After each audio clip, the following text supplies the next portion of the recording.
Attends, non, mais bon, attends, je mets déjà le texte. Bon, c'est pas grave. Alors, on était dans un mamar du rabbi précédent, c'est ça? Ou on commence quelque chose de nouveau? Bah, là, je me rappelle plus, mais c'est. Faudrait que je recherche dans les vidéos, mais je pense que ce serait bien que tu Oui, commences oui, quelque chose de c'était. nouveau. Oui, alors justement, j'y ai pas pensé. Quelque chose de nouveau, quelque chose de nouveau. Alors, alors enlève l'enregistrement. Voilà. OK. Donc, mitzvot ner Chanukah. Donc, mitzvot ner Chanukah, ve'im idure sofim, ve'inam minyan tariag.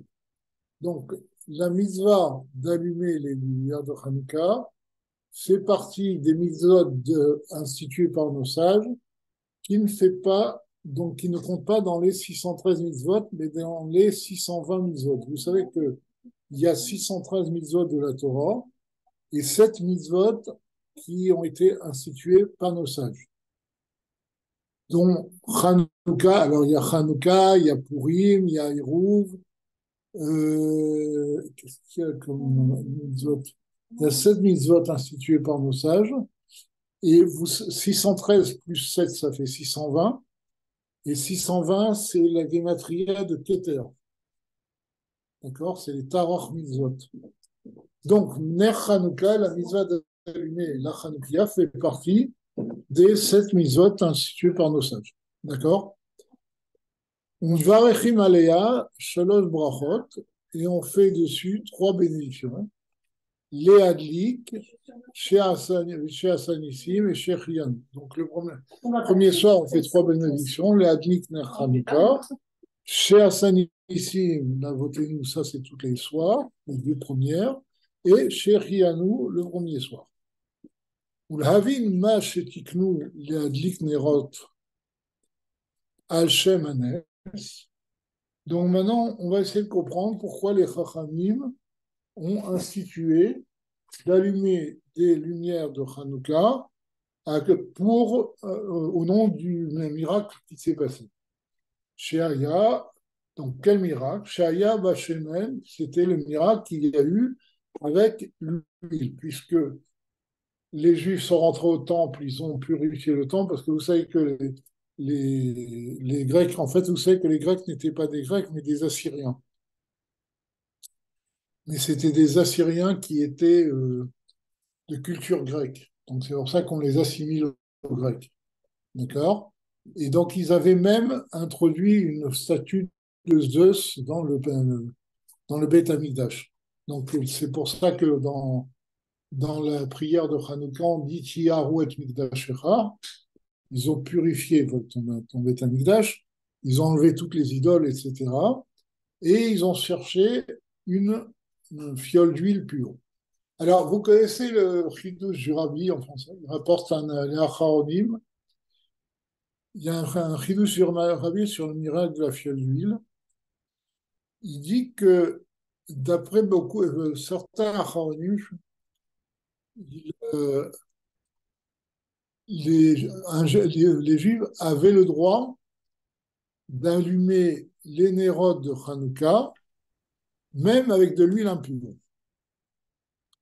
Et donc, finalement, ils auraient très bien pu allumer les, quand ils ont tout purifié, ben, tout était facile à purifier à l'exception justement à l'exception de l'huile, parce que l'huile, il fallait qu'elle soit euh, pressés par des gens purs. Et comme ils étaient à peu près tous mémètes, ils étaient un peu... Enfin, ça, c'est déjà tout un pile-poule dans la Gemara, pourquoi ils étaient impurs, comment ça se fait, etc. En tout cas, c'était pas facile de faire de l'huile pure, parce qu'on ne trouvait pas vraiment des gens purs. Et c'est pour ça qu'il fallait attendre 7 jours. Il fallait que les gens soient purifiés. Alors, pour sortir de la pureté causée par un corps, un iftar, ben, il faut 7 jours, enfin, il faut être aspergé des eaux de l'eau vive mélangée aux cendres de la vache rousse, qui s'appelle en français l'eau lustrale. D'accord? En hébreu, c'est meichatat. Donc, et il faut donc le premier et le septième jour être aspergé, et après on devenait pur. Et donc c'est pour ça qu'il fallait attendre 7 jours pour faire de l'huile pure, parce qu'il faudrait que ceux qui avaient tout matmet soient purifiés. Et donc le rabbi fait remarquer que d'après ces acharonim, d'après ces commentateurs, les Juifs auraient très bien pu se dire, bon, bah, on a 7 jours pour faire de l'huile pure, pour l'instant, on va se contenter de l'huile impure, le temps qu'on ait de l'huile pure. Ils n'ont pas voulu, ils ont cherché toute la journée. D'accord? Et alors, dans l'Agma, on dit qu'ils ont trouvé une fiole d'huile avec le seau du Kohen Gadol qui pouvait durer une journée, enfin une nuit. Et Tosot là-bas pose une question, il dit que en fait, c'était pas suffisant.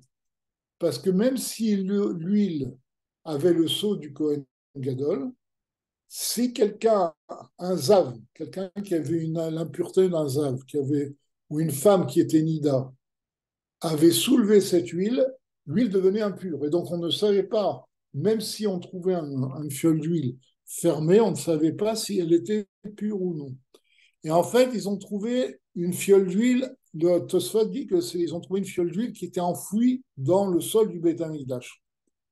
Et c'est ça le miracle, c'est qu'ils ont retrouvé cette huile et ils ont pu allumer le Hanoukia avec de l'huile pure. La question est, qui c'est qui a allumé? S'ils étaient tous impurs, qui est-ce qui a pu allumer?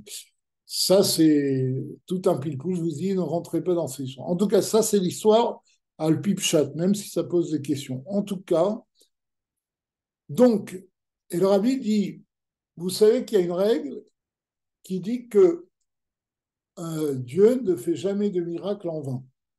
D'accord? On ne fait un miracle que quand on en a besoin. Donc maintenant, réfléchissons. Si les Juifs s'étaient contentés d'allumer la Hanoukia, enfin la menorah, avec de l'huile impure, ils en avaient à profusion. Donc, ben, ils auraient allumé pendant 7 jours avec de l'huile impure, et à un moment donné, ils auraient mis de l'huile pure à partir du 8e jour.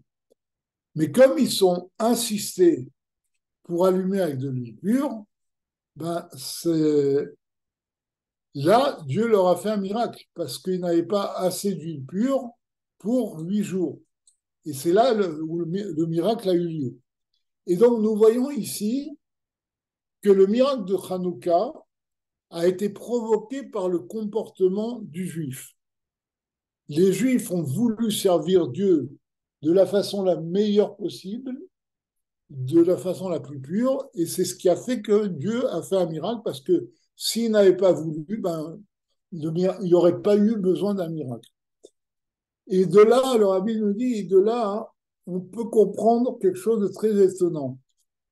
Dans la loi de Hanouka, de l'allumage de la Hanouka, vous savez que toutes les lois de Hanouka sont dans le Perek Bameh Madlikin, le deuxième chapitre du traité Shabbat. D'accord? Que chez les Sfaradim, on lit tous les vendredis soirs Bameh Madlikin ou Bameh Madlikin. Donc là-bas, il y a toute une soudia, tout un passage qui parle de Hanouka, qui commence par Maï Hanouka. Et alors, la Gemara dit, qu'est-ce que c'est que la mitzvah de Nerot Hanouka?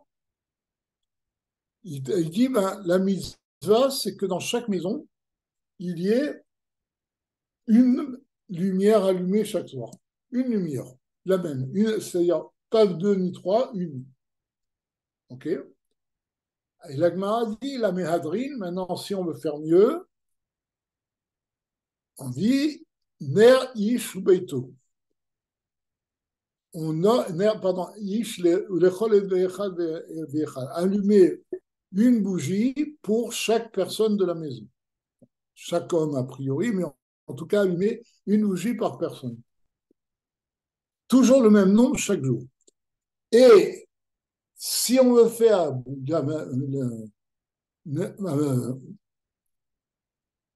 donc ça c'est mitzvah mina moufra. Maintenant, si on veut faire, comment il dit là-bas? Ah, le mieux du mieux, je ne me rappelle plus le mot en hébreu, d'accord? Alors là, il y a la fameuse discussion entre Beth Shammai et Beth Hillel. Beth Shammai disent que le premier jour, il faut allumer 8, jusqu'au dernier jour, on allume un. Et Beth Hillel dit non, le premier jour, on allume un, et on rajoute un tous les jours. D'accord? La Mehadrin, Mina Mehadrin. Le mieux, si on veut faire le mieux du mieux. Or, vous avez vu que de nos jours, plus personne ne fait ni la loi stricte, c'est-à-dire une lumière sous tous les jours, ni le mieux, une lumière par personne. Tout le monde fait le mieux du mieux. Et quand vous voyez les lois de Hanouka, aucun possède, aucun décisionnaire ne dit que Hanouka, c'est une bougie par personne, une bougie par maison par personne. C'est-à-dire que la halakha, maintenant, elle a été instituée par le mieux du mieux. C'est le mieux du mieux. Et là, on comprend pourquoi cette halakha a été instituée ainsi, alors qu'aucune autre loi juive n'exige le mieux du mieux. Il y a la halakha, la loi, et il y a le hidou, il y a le mieux. Parce que justement, le miracle de Hanouka s'est produit parce que les Juifs ont voulu servir Dieu du mieux possible. Ils ont voulu servir Dieu avec de l'huile pure. Et c'est pour ça que la halakha a été fixée du mieux possible. Elle correspond à ce qui a provoqué le miracle de Hanouka, c'est-à-dire un comportement du mieux possible. D'accord? Donc ça, c'est une petite introduction par rapport au Sikhot du Rabbin. Il y a une question? Non? Bon. Donc maintenant, la Avine, מה שתקדו להדליק נרות חנוכה על שם הנס, שהיה בשמן, שהיה ביום כ"ה בכסלו. Donc, pour comprendre pourquoi on a institué d'allumer Tu n'as plus le partage d'écran, là. Quoi? Ah, vous avez plus le partage d'écran? Comment faites-vous? Tu as dû l'enlever. Ciel, les bougies. Il y avait disparu. Bon, il y a eu des petites. Bon, on a fini la sikha, donc on commence le sujet lui-même. Donc, il faut comprendre, donc, on va essayer de comprendre pourquoi on a institué d'allumer des lumières de Hanouka en souvenir du miracle qui a été opéré pour l'huile, enfin sur l'huile, le 25 Kislev. Vélo al-Nes des Mitzvah Hamilchama.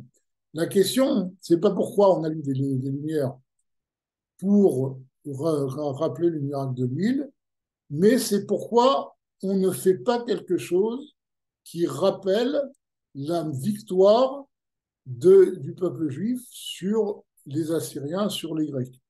D'accord? Imayavani. Donc, la victoire du peuple juif sur les Grecs. Shaya Bechavdalet Kislev. Et cette victoire, elle, a eu lieu le 24 Kislev, parce que le 25 Kislev, c'est le premier jour où ils vont allumer la Hanoukia. Donc, c'était le lendemain de la victoire de la guerre, parce qu'ils ne pouvaient pas purifier le temple tant qu'ils n'avaient pas chassé l'ennemi du temple. D'accord?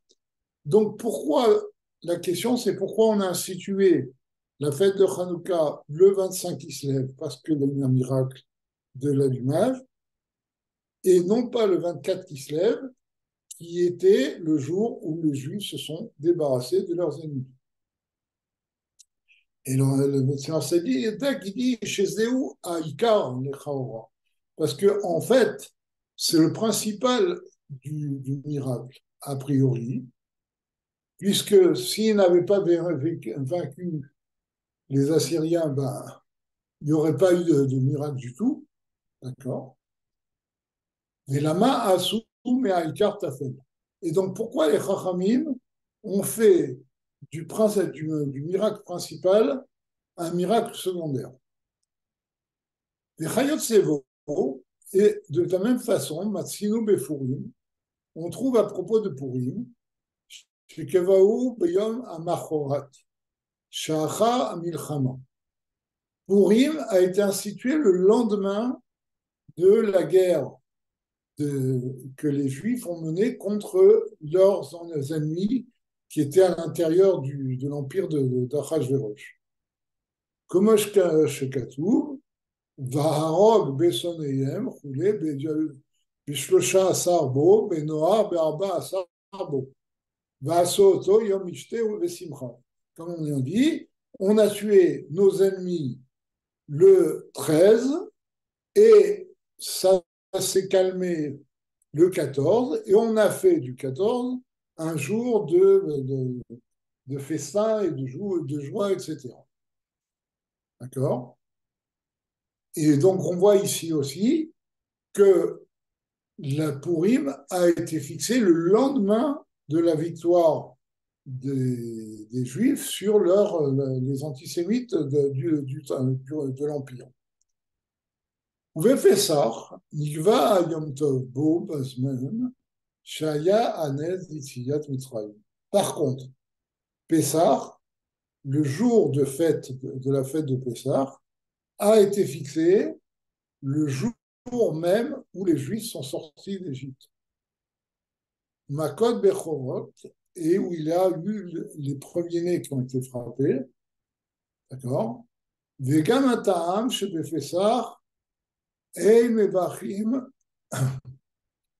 Belachon Shassan Nissim Chouli. Et il faut comprendre une deuxième chose. Pourquoi à Pessah, qui est a priori le grand miracle, pourquoi le grand miracle? Parce que on mentionne la victoire, la sortie d'Égypte tous les matins et tous les soirs. C'est pas peu, d'accord? La sortie d'Égypte, c'est quelque chose qui est fondateur du peuple juif. Eh bien, alors que pour Hanouka et Purim, on fait la bracha chez Hassan Issim Lavotenu Bayamim Bismanazé, qui a fait des miracles à nos ancêtres à cette époque jusqu'à 2 jours, pour Pessah, on ne fait pas cette bénédiction. C'est une grande question. Ça, c'est une question de pshat. Vous êtes peut-être jamais posé, en tout cas, moi, je me la suis jamais posée. Ok. Donc, on va commencer à expliquer. Donc, il y a 2 questions. Première question, pourquoi Hanouka et Purim ont été fixés le lendemain de la victoire du peuple juif, qui était le principal du miracle, alors que Pessah a été fixé le jour du miracle. Et d'autre part, pourquoi pour Hanouka Purim, on fait une bénédiction sur le fait que Dieu nous a fait des miracles et on ne fait pas cette bénédiction pour Pessah. C'est clair? Iné bevoar bifri esraïm be'inyan ha'efresh ben Shabbat u'moadei Hashem la Hanouka ou Purim. Donc, dans le Pri Esraïm, qui est un livre de Kabbalah qui contient le principal, avec le Esraïm, c'est les 2 livres principaux des enseignements du Harizal, mis par écrit par son plus illustre disciple, qui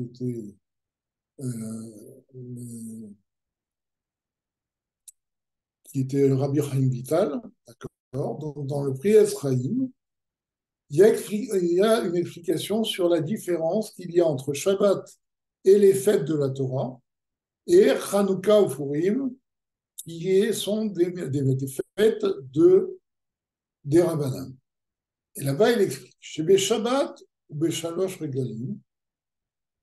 Shabbat et les 3 fêtes de pèlerinage, donc les 3 fêtes de la Torah, c'est-à-dire Pessah, Shavuot, Sukkot, ou Yichud, Zeher, Venouva. C'est l'unité de Zeher, Venouva, c'est-à-dire des 6 premières sphirotes qui vont de Chesed jusqu'à Yesod avec Malchut. D'accord?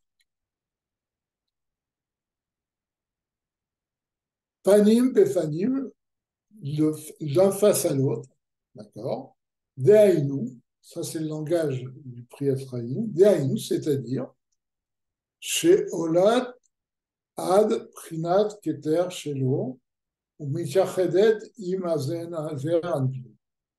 C'est-à-dire que la sphira de Malchut monte jusqu'au niveau de Keter, qui est la couronne des sphirotes, et elle s'unit avec Zeranpin.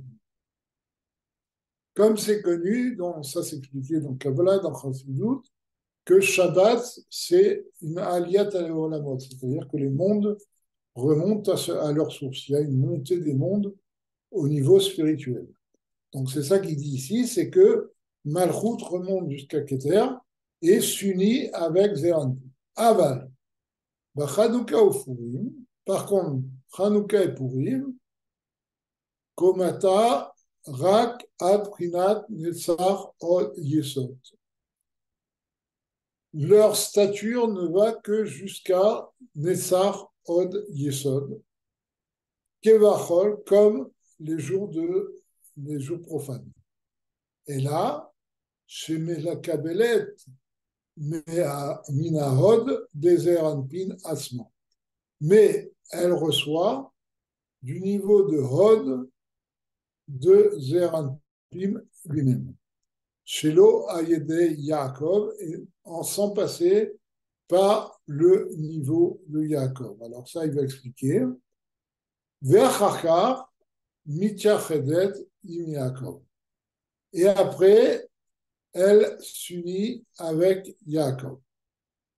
Alors, Yaakov, normalement, c'est le niveau de Tiferet.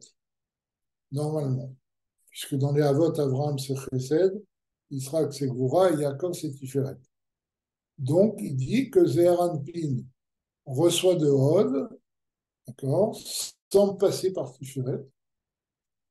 C'est-à-dire qu'il n'y a pas. Parce que les Sphirot, normalement,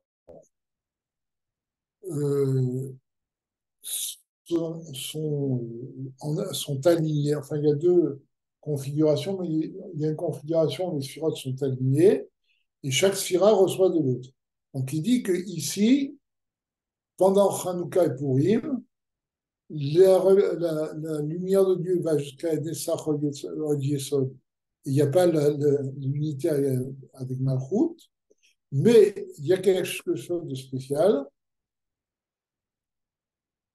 C'est que les deux niveaux les plus bas reçoivent directement de Hod sans passer par Yaakov, c'est-à-dire a priori le niveau de Tiferet. Et une fois qu'elles ont reçu de Hod, elles s'unissent avec le niveau de Yaakov. Ve'omnam, à l'idée adlakat ner Chanukah, mais en allumant les lumières de Chanukah, anu mamshichim la Ahara Minaorot de Yehudim Aïleni. On attire dans ce niveau-là, de Nessach Od Yesod, donc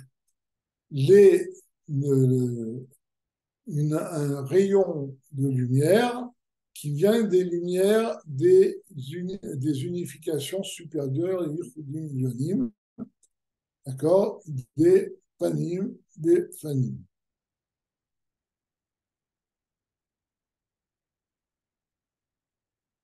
Je ne suis pas sûr de cette abréviation. Bon. Et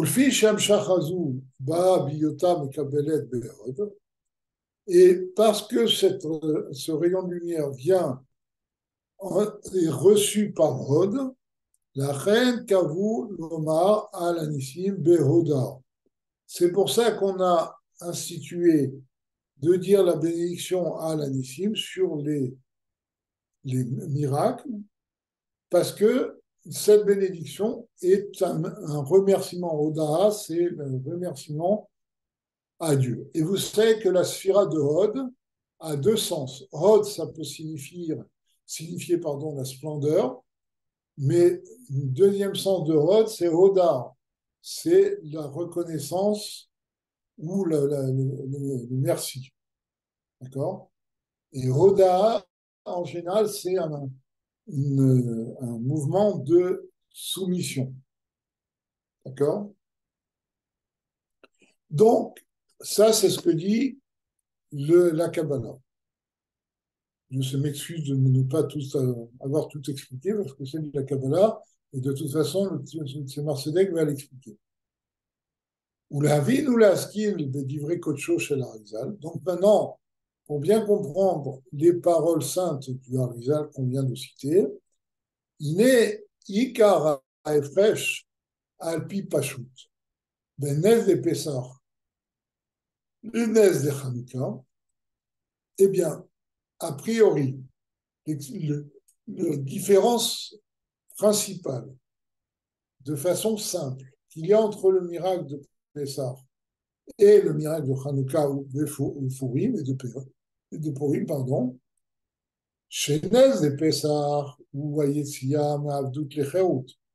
Parce que le miracle de Pessah, c'est une sortie de l'esclavage à la liberté. D'Aïnou, Misore Agouf, Shibedou Bahem Israël, Befarer, c'est-à-dire des souffrances du corps qui résultaient de l'asservissement très dur qu'avaient imposé les Égyptiens juifs, Avoda-Kasha, par un travail difficile.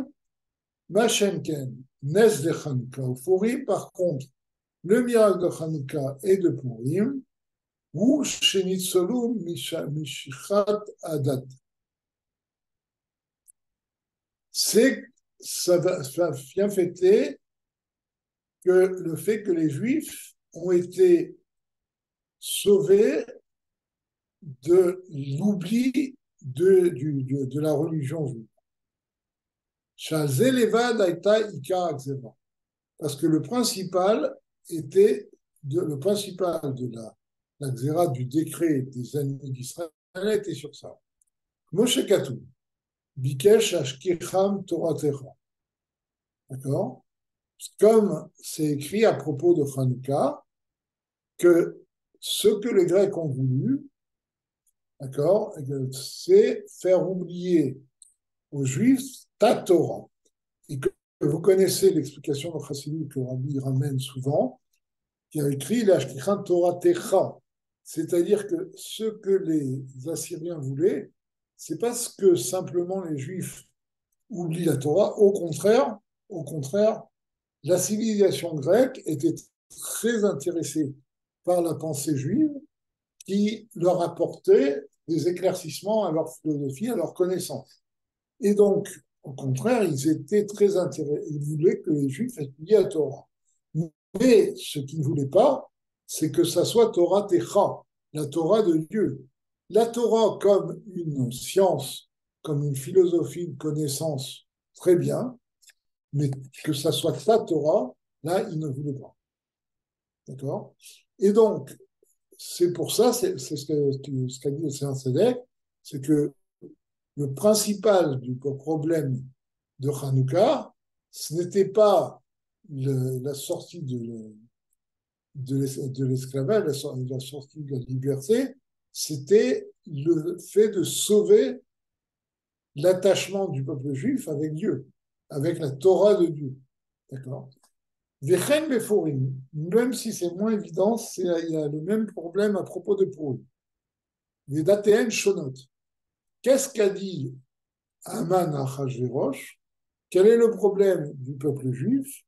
C'est que leur religion, leur façon d'être est différente de tous les autres peuples.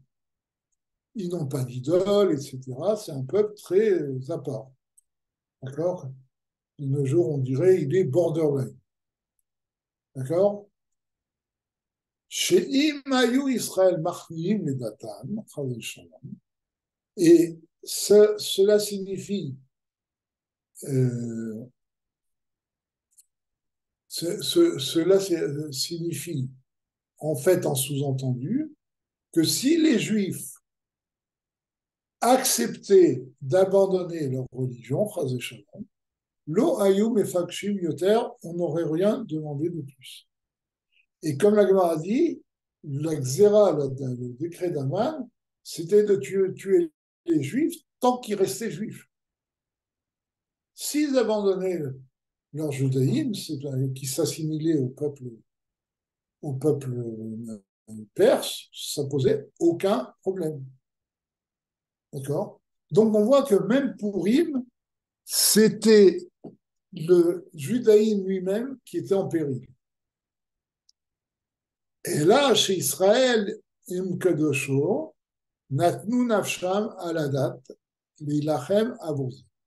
Mais, am kadosho, pardon, mais le peuple juif, qui est un peuple, le peuple saint de Dieu, ont été prêts à donner leur vie pour se battre, pour ne pas s'assimiler. D'accord? Donc là, on a, et vous savez, c'est le fameux qui move et qui blue, euh, qui move et qui blue. Ils ont dit, on dit, ils ont accompli, ils ont accepté. Et la Gemara a dit pourquoi on dit ils ont accompli, ils ont accepté. On devrait dire ils ont accepté, ils ont accompli. On accepte d'abord, on a accompli. Il dit non, en fait, ils ont accompli ce qu'ils avaient déjà accepté. Et c'est ce qu'on dit qu'à Purim, les Juifs ont accepté de plein gré la Torah qui leur avait été imposée au mont Sinaï. Vous savez qu'au mont Sinaï, on dit que Dieu avait mis le mont Sinaï au-dessus du peuple juif. Il a dit ou vous acceptez la Torah ou je lâche le mont Sinaï. Et à Purim, ils ont été prêts à donner leur vie plutôt que de se convertir pour rester des Juifs et continuer à faire Torah Mitzvot. Et en cela, ils ont montré a posteriori qu'ils ont vraiment accepté. La Torah ne leur avait pas été imposée. D'accord? Et donc, les Juifs ont fait Messirut Nefesh à Purim aussi. Mais Nathan Hashem Barer, et Dieu leur a donné des Gavra Yad Israël Venisrum.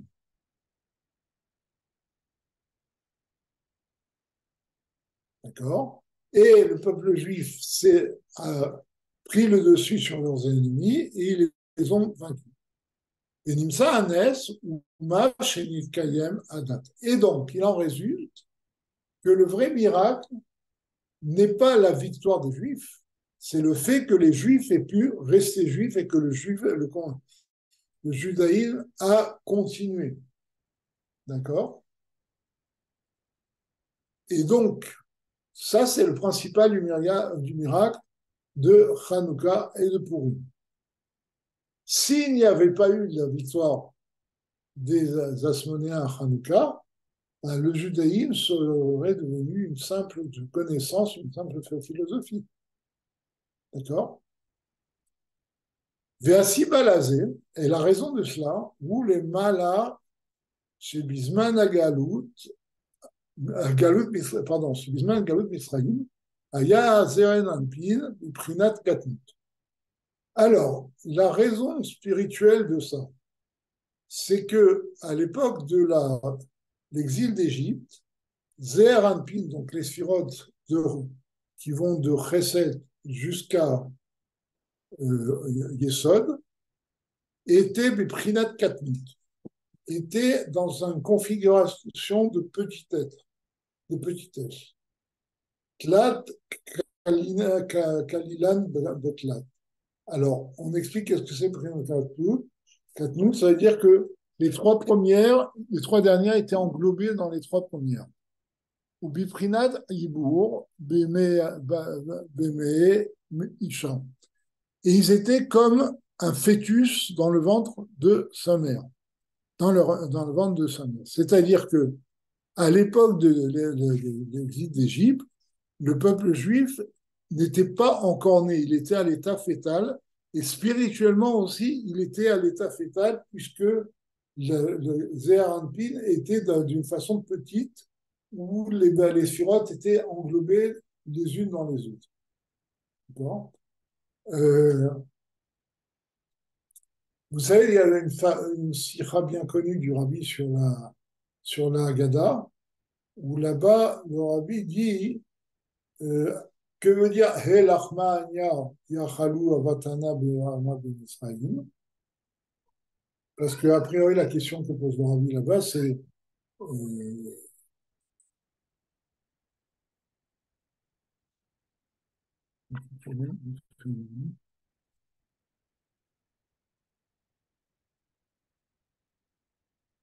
Bon. Le, le rabbi pose la question là-bas, il dit a priori, le Elachmania, on devrait le dire quand on est à la synagogue, puisque dans cette phrase, on invite tous ceux qui n'ont pas ou faire Pessah, on les invite à venir faire Pessah avec nous, etc. Et donc il dit que en fait, cette phrase-là a un sens spirituel. Et il dit, c'est quoi El Achmania di Achalu Avatana? Il dit qu'en fait, di Achalu Avatana, Avatana, ça fait référence ou à Chochma et Bina, qui sont appelés Avahem, d'accord? Et l'Achmania, c'est que justement, on est arrivé à Enani et Labadat et on était dans un état de petitesse parce que le niveau de Chochma et Bina avait, si on peut dire, mangé les Midot. Et c'est là qu'il dit que l'exil d'Égypte, c'est une petitesse de Zéran. OK.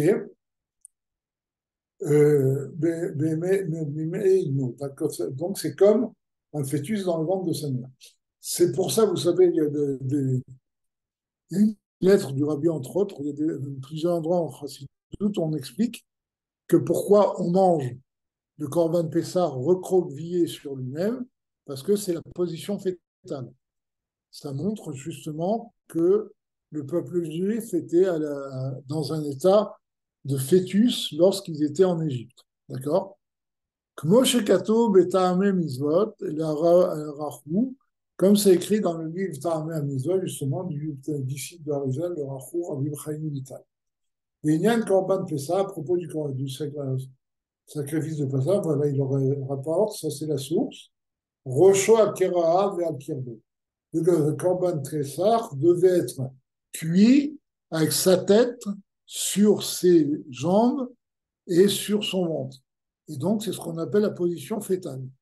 Vaïnou, chez Midat HaChesed, chez Aliada, Ba'a, Ashpa, Ve'achayut, Bechol HaOlamot, c'est-à-dire que la sphira de Chesed, par laquelle toutes les forces divines sont prodiguées, et la vie divine est prodiguée dans tous les mondes, puisque Chesed, c'est la force de donner, d'éclairer, de donner la lumière divine, d'accord?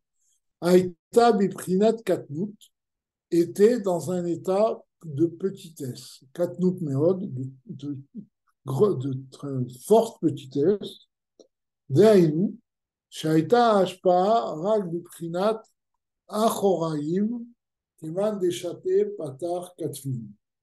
Donc, elle n'agissait que d'une façon secondaire, achoraïm, c'est-à-dire par le dos. Vous savez, c'est la fameuse, c'est Zohar qui parle de ça, qui émane des Shadé Batar Katvin.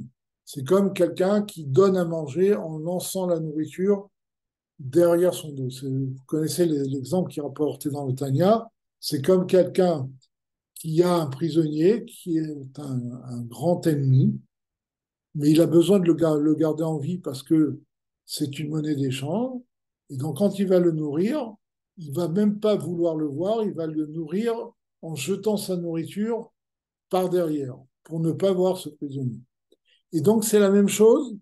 Prinat Katnout de Chesed, c'était la force divine qui était donnée de façon très, très petite. Alors, cette façon de prodiguer la vie, c'est la façon dont Dieu c'est la façon dont Dieu prodigue la vie aux forces humaines. Ce Keman des Shadé Batar Katvin, ça c'est la façon dont Dieu prodigue la vie aux forces du mal. Et donc en Égypte, c'est cette vie-là qui était prodiguée au peuple juif. Pourquoi? Les filles chez Kvar Met Yosef, parce que Yosef avait déjà disparu, les Cholador, Aou et toute sa génération, Chayu Gormim Shefa Abdimit Ba'avodatam. Parce que eux provoquaient attirer une force profonde de Dieu par leur service divin, ils attiraient une force profonde de Dieu.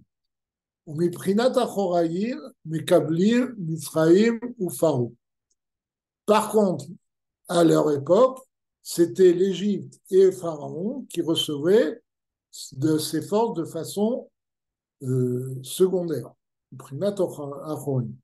Mais la reine Aïnou Avadim les Pharaons, d'accord. Et c'est pour ça qu'on est devenu esclave à Pharaon, parce qu'on n'avait plus cette force directe qui venait de Dieu, mais on recevait la même force que les forces du mal que Pharaon et l'Égypte. Et donc, c'est pour ça qu'on est devenu des esclaves à Pharaon. Bim lacha va avodat parer, avec un travail qui brisait le corps. Vous savez que parer, c'est le fait de. Une des explications, c'est de briser le corps. Comme on dit en hébreu moderne, parir, c'est craquant. D'accord. C'est quelque chose qui se, comment dire, qui se. Bon, vous voyez ce que je veux dire. Tout le monde sait ce que veut dire parir. Ok. Heder Shefa Nimit Midat Achesed. Donc pourquoi on a pu être asservi par Pharaon? Parce qu'on ne recevait plus cette force profonde de Midat Achesed, de la Saphira de Chesed, Elion, de la Saphira de Chesed supérieure, et les nous, donc elle ne parvenait plus jusqu'à nous. Ve'aïmu Tefelim Lahem. Et donc nous étions secondaires, nous étions soumis à eux, à Pharaon et à l'Égypte. Et le miracle de la sortie d'Égypte, où Inyan Tosefet Ahara Bachesed Yatsin. C'est que Dieu a rajouté une lumière dans Chesed Yatzilut, il a rajouté un rayon de lumière supplémentaire dans Chesed Yatzilut, qui Yadoua, comme c'est connu, chez Uprinat Leda, Shachat Mochin de Gadlut. Et donc, comme c'est connu, que la sortie d'Égypte, c'est comme un enfantement, c'est la naissance du peuple juif. Et il y a le fait que Dieu éclaire le peuple juif par Mochin de Gadlut et non par les forces, des premières figures de Chokhmah, Binadat, d'une façon révélée, les Zéranpin, donc ces niveaux-là se révèlent à Zéranpin, et c'est plus le Zéranpin petit et limité qui va donner au peuple juif, mais c'est vraiment le Zéranpin avec une force encore plus grande qui vient du niveau de Mochin des Galut. C'est pas seulement le Zéranpin normal, mais un Zéranpin qui reçoit d'un niveau encore plus. Vikaro, Biprinat Chesed, Yomam de Chesed Yomam, de Azil, Yimkulhu Yomim. Et ça, le principal de cette force vient par Chesed du jour, c'est-à-dire qui va avec tous les jours. Vahaz Eira Midata Chesed Elinu. C'est pour ça que la sphira de Chesed, l'attribut de bonté, a éclairé le peuple juif, Biprinat Nimiut Hasheva, en donnant une force profonde qui est venue dans le peuple juif, Ve'eta Ageula Me'avdut Lecherut, et c'est ça qu'on appelle la libération de l'asservissement à la liberté. L'asservissement, c'était le manque de révélation de Dieu, et la liberté, c'était une révélation avec une force encore plus grande. D'accord? Donc, c'est une transformation du tout au tout. Velachen, à Pessah, Keneged Abraham. Et c'est pour ça que la fête de Pessah, dans les Shalosh Regalim, dans les trois fêtes de la Torah, correspond à Abraham. Shaya Merkava Lechesed Elion. Parce que Abraham, ne l'oublions pas, était un char, c'est-à-dire c'était une monture sur laquelle résidait la bonté supérieure. au point, comme chez Katoub, à Avram Oavi, comme c'est écrit, que Avram, c'est celui qui m'aimait. Et l'amour est lié à Chesed. Comme c'est connu, qu'il y a le Midrash, je pense, c'est je oublié le Midrash, il y a un Midrash qui dit que la Midat Chesed, la tribu de bonté, a dit que quand Abraham Avinu était vivant, elle n'avait rien à faire dans ce monde. Abraham lui-même était la Merkava, toute la force de bonté se reposait sur Abraham Avinu à son époque.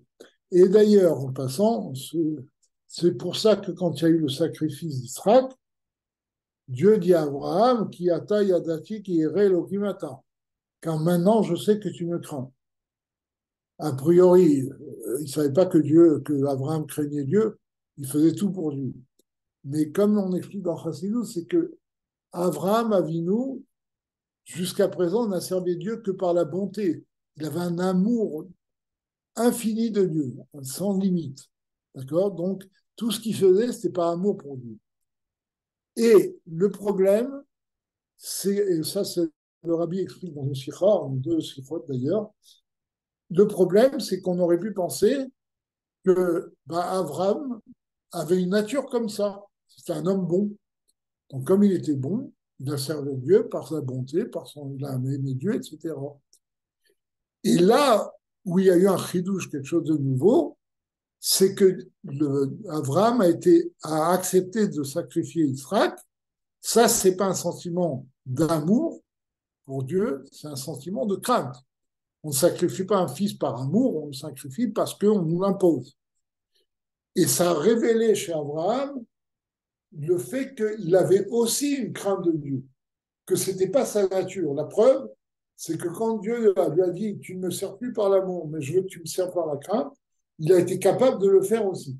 Et c'est ça que Dieu lui dit à Tayadati qui irait le Kimata. Maintenant, je sais que tu me crains parce que cette action, c'est une action qui résulte de la crainte et qui a montré que quand Abraham aimait Dieu, c'était pas par nature, mais c'était un vrai travail qu'il avait fait sur lui.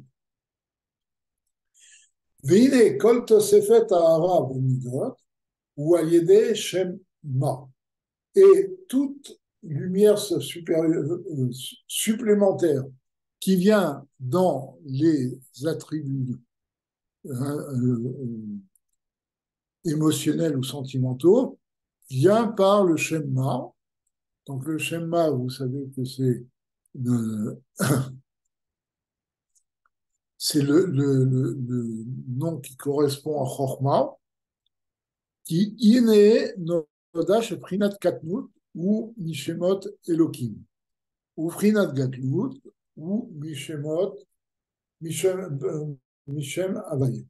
Parce que c'est connu que le niveau de katnut, le niveau de petitesse vient par Elohim parce que c'est Gvura, et Gvura, ça restreint les choses.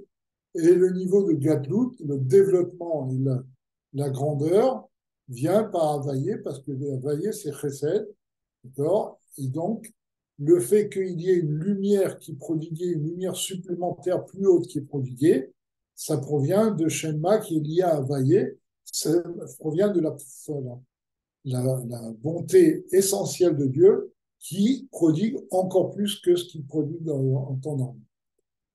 Voilà, on va arrêter là. J'espère que ça vous a plu. En tout cas, moi, il me reste plus qu'à vous donner Une rendez-vous. petite question possible. Oui, mais vite fait.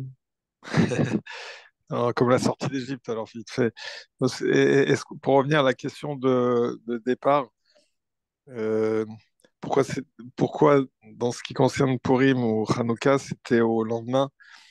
Et est-ce qu'on peut faire ce raccourci que la sortie d'Égypte, c'est Hachem Ilachem Lachem, c'est-à-dire que c'est la royauté divine absolue qui se manifeste tout de suite, donc on est en Malchut directement, alors que dans Purim et, dans Purim et Hanouka, il y a l'effort de l'homme.